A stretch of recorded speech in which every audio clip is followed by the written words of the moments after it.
গল্পের শুরুতে আমাদের রাস্তায় যেতে থাকা দুটি বাস দেখানো হয়। সেই বাসে অনেক ছাত্রী ছিল, যারা সবাই তাদের ক্লাসের জন্য যাচ্ছিল।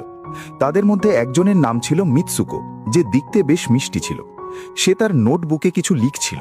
তখন তার বান্ধবীরা তাকে বলতে থাকে যে সে কি সবসময় লিখতেই থাকে, এই ধরনের নোটবুক বানিয়ে কি লাভ হবে? এখানে দেখো সবাই আনন্দ করছে, তুমিও কেন করো না? এই বলে তার বান্ধবী তার নোটবুকটি কেড়ে নেয় এবং তার কলমটি নিচে পড়ে যায়। সে তার কলমটি তোলার জন্য যেমনই ঝুঁকে পড়ে, তখনই দেখা যায় যে সেই সময় কোনো কিছু খুব দ্রুত বেগে আসে এবং ওই মেয়েদের সাথে বাস দুটিকেও মাঝখান থেকে কেটে ফেলে, যার কারণে সব মেয়েরাই দুভাগ হয়ে যায়।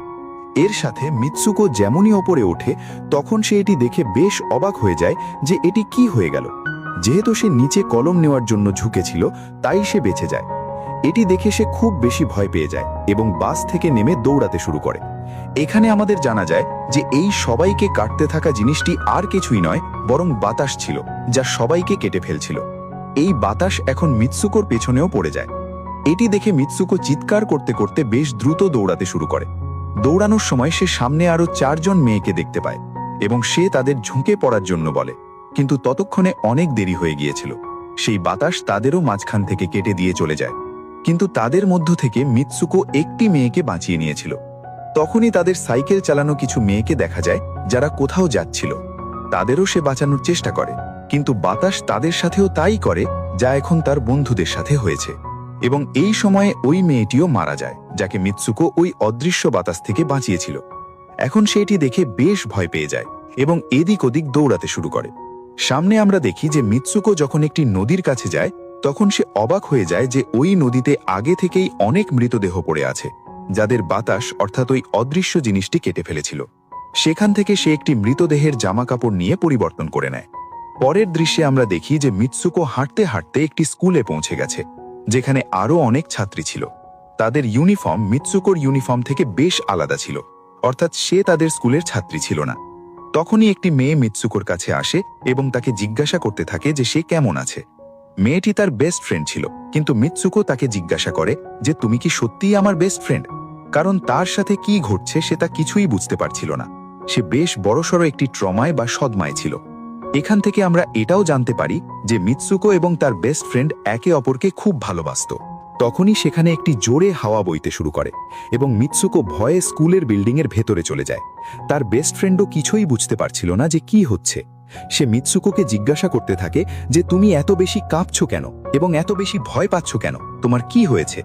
তখন মিৎসুকো তার বেস্ট ফ্রেন্ডকে সবকিছু বলে দেয় যে কিভাবে একটি ঝোড়ো হাওয়া এসে স্কুলের সব ছাত্রছাত্রীদের কেটে দিয়ে চলে গেছে।